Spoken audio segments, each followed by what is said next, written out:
Bonjour à tous, je vous retrouve pour la semaine du 18 avril. J'ai fait certaines vidéos au niveau du week-end pour la pleine lune, à l'occasion notamment donc de la fête de Pessah. Et là, je suis face caméra, je vais tirer quelques cartes, mais vous annoncer un certain nombre de choses pour cette semaine qui est une semaine particulière, puisqu'en fait, la Pâque juive, elle ne se fête pas sur un week-end, elle se fête sur 8 jours. Il y a une entrée, il y a une clôture, il se passe plein de choses. Bon. Et donc, on était resté un petit peu sur l'idée de la joie, la simra. Donc, la joie, c'est quelque chose de particulièrement important, comme je disais, dans les fêtes juives, puisqu'il y a carrément, je dirais, un ordre qui est donné d'être joyeux. Et je voulais revenir un petit peu sur cette notion-là. Pourquoi? Parce qu'en fait, cette semaine, s'il y a peut-être une chose que vous pouvez mettre en œuvre, c'est justement vous offrir cette joie, vous offrir peut-être plus de légèreté, vous faire plaisir. Pourquoi? Parce que, ah, vous allez me dire, bah parce que être joyeux c'est quand même plutôt sympa et c'est mieux que d'être dans la tristesse et les ennuis. Mais il y a un au-delà de ça. La joie, c'est ce qui permet aussi d'accéder au secret. C'est très en lien en fait avec ce qu'on appelle le SOD, c'est-à-dire un niveau de révélation qu'on ne peut atteindre que justement quand on est joyeux. Et quand cette joie, elle vient, alors il y a quelque chose qui déborde, il y a quelque chose qui vient, euh, comment dire, auquel on a accès et qui nous est fermé en fait, tant que il y a une forme de lourdeur, une forme de tristesse dans nos vies. Voilà. C'est pour ça que j'ai envie cette semaine, j'ai vraiment envie qu'à l'occasion de Pessah, il puisse y avoir pour chacun d'entre vous une sorte d'ouverture qui se fasse. Alors, je vais faire une chose. Je vais faire déjà mercredi prochain un live. Je ne l'ai pas fait mercredi dernier. Et dans le prochain live, je vous le dis, il va y avoir la possibilité pour chacun d'entre vous. Moi, je prépare rien. C'est vous qui préparez cette fois-ci. Vous préparez vos questions. Et je vais donc vous répondre, moi, en live. Je vais tirer une, deux cartes maximum sur les arcanes majeures du tarot pour que je puisse avoir un mot d'encouragement, vous dire quelque chose que vous avez besoin d'entendre à un moment donné. Et donc, voilà, le tout, selon le nombre que vous êtes, bah, vous imaginez bien, j'espère pouvoir répondre au maximum d'entre vous. Peut-être je ne pourrais pas répondre à tous, donc soyez, je dirais, bien au rendez-vous, entre guillemets. Et puis, voilà, si je peux être d'une quelconque aide, et puis vous montrer, c'est l'occasion aussi de vous montrer comment je travaille par rapport à les méthodes que j'emploie, etc. En sachant, et je le précise, parce que justement, là, très bientôt, je démarre aussi une formation sur les arcanes majeures du tarot, qu'il faut savoir qu'historiquement, le tarot n'est absolument pas un outil de divination, c'est un outil qui a été mis en place pour que toutes les personnes qui voulaient faire en fait un travail que nous on appelle aujourd'hui de développement personnel, elles puissent avoir une espèce de soutien visuel qui était censé leur apprendre justement tout le cheminement d'un initié pour arriver à ce plein épanouissement et à réaliser ce qu'on avait à réaliser. Vous le savez, pour ceux qui connaissent bien la chaîne, c'est bien comme ça que moi je vais fonctionner. Je fonctionne tout le temps, je ne fais pas de voyance, mais en revanche, effectivement, ce coup de pouce où à un moment donné, on peut se dire « Ah, en ce moment, allez, je vais sur ce terrain-là parce que je sais que ça va m'apporter quelque chose de spécifique. » Alors, justement, je vais, par rapport à la joie, parce que c'était ça qui me branchait sur cette semaine, je vais faire quelques petits tirages, pas très... Mais je voudrais en fait... Donc je vais prendre l'oracle de la triade. C'est, je l'ai sorti parce que la triade est réputée pour être des fois, pour certains, un peu dure, un peu... Et vous montrer aussi au niveau de l'interprétation des cartes. Alors j'ai l'eau déjà, alors qui correspond à la lettre même au niveau de l'hébreu, donc Maïm. Je vous la... Oups. Ah ben voilà, ben là j'ai tout ce qu'il me faut. Hein. J'ai la naissance, j'ai le delta et j'ai le message. Voilà les 4 cartes qui sont sorties. Donc je vais vous les montrer. L'eau. Ensuite, donc, la naissance. Ensuite, le delta. Et après, le message. De toute façon, et pour moi, puisque on parle de la joie, je mets ça en lien, du coup, à chaque fois avec la joie. L'eau, d'abord. Ben, la joie, c'est aussi un sentiment. Alors, ça n'est pas que un sentiment. Je vais en profiter pour mettre mon micro, j'ai oublié de l'accrocher. Euh,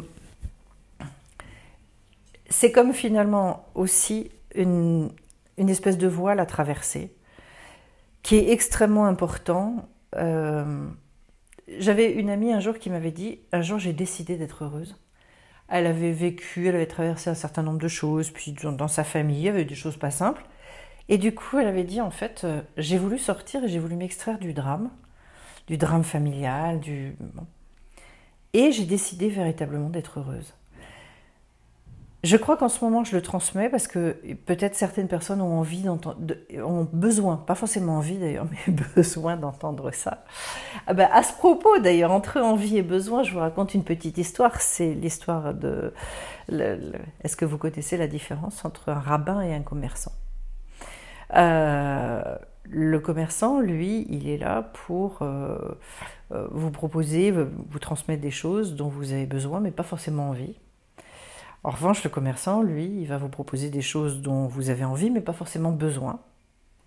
Et dans cette histoire-là, on se rend compte qu'en fait, l'idéal, c'est un rabbin qui soit commerçant, c'est-à-dire qui vous donne envie de ce dont vous avez besoin. Voilà.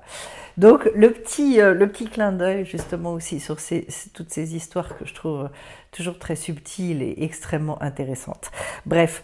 Donc, au niveau de cette carte de l'eau, oui, d'être dans ces émotions, mais des émotions, vous le voyez, avec les jarres aussi, qui sont très transformatrices, qui sont hyper...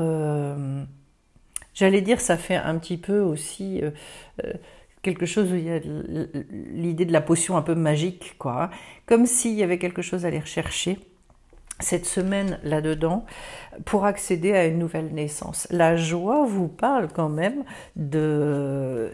et pour moi c'est profondément ça, c'est ce que je vous disais au démarrage, c'est-à-dire que quand on arrive à connecter cet état, et la joie c'est pas yopla boum, je suis dans un état de surexcitation. La joie c'est un sentiment très profond, intime, qui vient apaiser complètement. J'allais dire c'est une forme de jubilation intérieure, mais qui n'est pas surexcitée du tout, où on se dit en fait que tout va bien, que tout est pour le bien, que vraiment on est dans une confiance. En fait, cette joie-là, elle est très très en lien, également avec la notion de Emouna, donc de confiance. Alors oui, pour moi, l'accès à la deuxième naissance, à une naissance, parmi les nombreuses, je pense qu'on est amené à vivre, c'est très juste. Possibilité là d'aller finalement accéder à un autre plan de conscience, mais ça j'en ai déjà parlé également, et vous voyez, d'aller susciter ça, je le dis au passage, hein. D'ailleurs c'est intéressant puisque donc ce soir j'ai je fais une préparation à la fête de Pessah, et je vais expliquer tout un tas de choses sur la fête. Et notamment donc l'histoire des 4 coupes de vin que l'on doit boire à Pessah. Et le vin est très très en lien justement avec cette notion de joie. Voilà. Donc on est très loin, si vous voulez, des poncifs et de s'enfermer dans certains principes et certaines règles auxquelles parfois on nous a habitués. Alors après, je passe à cette carte du delta. On est en plein dans ce côté divin, ce côté tout ce qui nous dépasse. Je vous parlais de révélation aussi. Et personnellement, pour ce que j'ai compris de la vie et de ce qu'on m'a enseigné aussi au travers de la tradition hébraïque, si vous voulez avoir de toute façon une relation avec le divin, il est extrêmement important de passer par cette notion de joie et par cette notion aussi j'aime bien dire l'émerveillement. C'est-à-dire un rapport à la vie qui est un rapport extrêmement sain, qui est un rapport un peu comme l'enfant. Voilà. Si ça va pas, je crie, je pleure et tout, mais en revanche, il y a le moment où ça va super bien et je vais savoir l'exprimer. Et là où on peut être vraiment proche, en fait, de Dieu, de la source, c'est dans ces moments-là aussi. Et c'est ce qui vient nous rappeler aussi avec cette carte-là. Et puis alors j'ai encore une autre carte qui est la carte du message. Eh ben oui, on en parlait au départ. Je suis persuadée que cette semaine, il y a des personnes qui peuvent vraiment avoir des messages spécifiques qui leur sont délivrés pour leur vie, qui peuvent accéder à des vérités individuelles, qui vont être valables juste pour elles, mais qui vont être absolument primordiales pour la suite. Souvenez-vous quand même que cette fête de Pessah, c'est aussi considéré comme un début d'année. On repart. Voilà, c'est extrêmement fort. Donc vous avez la possibilité de vivre derrière et après cette semaine-là, de vivre les choses totalement différemment. Mais il y a besoin à un moment donné de vivre et d'expérimenter quelque chose d'assez spécifique en fait. D'où l'importance d'ailleurs de fêter. D'où l'importance de vivre. Pourquoi est-ce que c'est si significatif? Vous savez, souvent, je vous transmets une chose quand je lis les cartes. Je vous dis, il y a la notion de date en hébreu, où ce qui est extrêmement important, c'est oui, apprendre, oui, étudier, oui, on en a besoin, parce qu'il faut sortir de l'ignorance, parce que tant qu'on est ignorant, bon, voilà, ça ne peut pas avancer. Mais en revanche, derrière, la notion d'érudition, elle est complètement j'allais dire insignifiante quelque part dans la tradition hébraïque si elle ne s'accompagne pas d'un devenir et d'un changement. Comme ça, pouvez vous imaginer finalement quelqu'un d'extrêmement érudit on peut se dire c'est comme un âne qui porterait des livres. C'est exactement la même chose. L'image, elle est là. Voilà, c'est le type d'enseignement qu'on nous transmet. C'est-à-dire, bon, oui, il y a des gens, ce sont des ânes avec des livres, mais ça reste un âne. Donc en fait, le but, c'est bien la transformation, c'est bien de devenir tout ce que l'on a compris. Et donc, les messages aussi qui nous sont envoyés, là où ça percute, c'est que dans la manière dont l'univers s'y prend, dont la source nous parle, c'est qu'elle va venir impacter, et elle va venir impacter au niveau du cœur aussi. Et que, j'en reviens à pourquoi est-ce que c'est très très important de vivre, parce que nous, dans le monde occidental, on se dit « Ah ouais, non, mais si j'ai compris avec ma tête, le reste, il va suivre. » Et que je me rends compte tous les jours, des gens qui ont compris beaucoup de choses avec leur tête. Mais en fait, dans leur vie, il n'y a pas la transformation. Dans leur vie, ça continue à coincer. Donc ils me disent « Oui, je sais. » Je dis « Non, vous ne savez pas. Parce que si vous saviez, vous ne seriez plus confronté au problème. Il n'y aurait plus le blocage. Donc non, vous ne le savez pas. » Donc toute l'histoire, c'est comme est-ce que aussi, une fois que j'ai acquis un certain nombre de connaissances, comment est-ce que je les fais descendre? Eh bien, c'est pour ça que le fait de le vivre et de vivre les choses dans la matière, la voilà l'appropriation. Donc on ne peut pas se dire, moi j'ai passé mon temps à étudier, et puis derrière, en fait, je vais me lever un beau matin, et un coup de baguette magique, je vais être complètement transformée. Ça ne se passe pas comme ça. Et d'ailleurs, la joie, puisque j'y suis, la joie, elle est aussi extrêmement en lien précisément avec la constatation des résultats sur nous. Si on n'a pas les résultats, la joie, à la limite, on va pouvoir parler de satisfaction intellectuelle, au mieux. Mais la joie, non, c'est pas la peine. Alors, je vais maintenant prendre avec comment c'est l'oracle de la lumière. Je vais sortir aussi. Alors, j'ai la carte des signes qui est déjà tombée. Voilà. Alors en ce moment, oui, attendez-vous à beaucoup de choses parce que c'est une semaine qui est dite, regardez, briser les chaînes et puis derrière, j'ai légèreté d'être. Voilà. C'est une semaine qui est tellement riche et c'est une semaine qui va vers tellement de soulagement, de libération. Alors bon, briser les chaînes, bien évidemment. Oui, cette légèreté, c'est une notion à laquelle je suis hyper attachée, j'adore la notion de fluidité, de légèreté, de simplicité. Et c'est vrai, quand on change de plan de conscience, c'est ça qui se passe. C'est-à-dire, derrière, alors là aussi, hein, la joie que ça apporte. C'est-à-dire qu'il y a des fois, vous savez, vous pressentez, mais en même temps, vous êtes dans le brouillard le plus complet. Vous pressentez les choses, mais vous ne pouvez pas vous dire... Justement, oui, vraiment, je sais. En revanche, quand vous êtes passé de l'autre côté du voile et que d'un seul coup, ça vous prend par tous les pores de votre peau et la transformation, elle est là. Et vous vous dites, mais c'est bien sûr, mais j'ai compris. Mais alors là, le bonheur, vous avez envie de danser, vous avez envie de chanter, vous avez envie de vous dire, il y a besoin de fêter en fait ce qu'on a réalisé. Alors être à l'écoute des signes, oui. Je vous dirais aussi de le faire sans se prendre la tête. Je me méfie, parce que j'ai un certain nombre d'indigos sur la chaîne, donc je sais très bien comment vous fonctionnez. Il y en a, ils vont avec tous les signes, d'abord ils vont voir partout, et puis surtout après ils vont faire des thèses sur chaque signe qu'ils ont vu. Non, tranquille avec les signes. Il faut que ça vous parle. Moi, je sais par exemple une chose avec l'univers. L'univers a un humour de folie. Bon, c'est vrai que j'adore l'humour aussi. Si jamais vous avez des signes où vous rigolez, moi, ils me font rire sur moi-même. Il y a de l'autodérision. Il y a des fois, ils se moquent un peu de moi, hyper gentiment. Il n'y a jamais de jugement. Mais je me dis, ah oui, quand même. Bon, demandez-leur des choses comme ça. Demandez-leur. Je veux dire, pourquoi pas en rire? Mais pourquoi pas en rire de tout ça aussi? Voilà. Donc oui, des signes et des signes joyeux, des signes qui vous amènent vers la légèreté et qui brisent vos chaînes. Demandez ça. C'est la semaine. C'est la semaine. Et alors, je vais vous prendre là avec le royaume des plantes.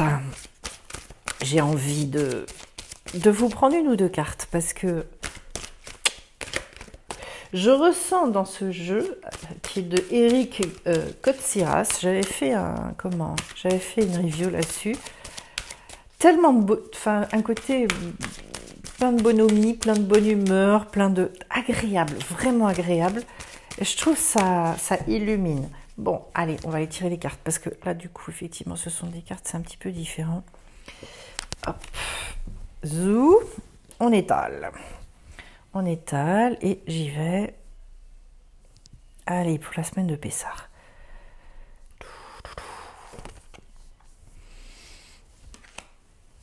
Je vais tirer ça et ça.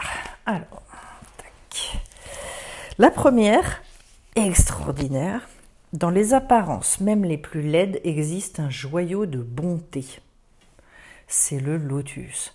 Donc, allez derrière la laideur, derrière ce qui paraît moche dans nos vies. Alors, je vais vous dire pourquoi ça me parle. Surtout que, voilà, je sors d'une consultation où, pour moi, voilà, la personne se reconnaîtra sans doute. Il y a beaucoup à dire par rapport à ça. Ouais, derrière ce que nous, on juge laid. En fait, c'est affolant à quel point c'est difficile de vous transmettre cette idée-là, mais essayez, pour ceux qui essaient de le recevoir juste avec le cœur, ce que je vais vous dire, on ne comprend pas grand-chose à ce que la vie veut nous dire. On est extrêmement limité, et nous, on interprète les événements de nos vies avec des toutes petites lunettes rikiki. Si, je sais ce que je vais vous dire. J'étais allée, j'avais vu une peinture de Dali un jour au musée Dali, je ne sais plus quelle est la ville dans laquelle il est en Espagne.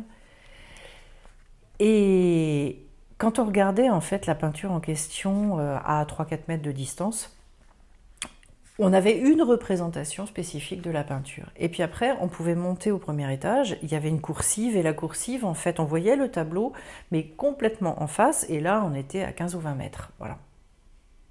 Et là, quand vous regardiez le même tableau, en fait, la représentation et ce que vous voyiez du tableau n'avait plus rien à voir. Et j'ai fait l'effort, je me suis dit, parce que c'est extrêmement surprenant, on se dit, il faut avoir quand même, faut être doué pour faire un truc pareil, hein. Et j'ai essayé de retrouver la représentation du tableau que j'avais vu quand j'étais à 4 mètres. J'ai pas réussi. Je n'ai pas réussi. C'était impressionnant. Et ça m'est resté. Et ça, il y avait un côté très très fascinant, et je trouve que c'est une leçon de vie. C'est-à-dire, en fait, quand j'ai le nez sur le machin, moi je vois les choses d'une certaine manière. Je prends du recul.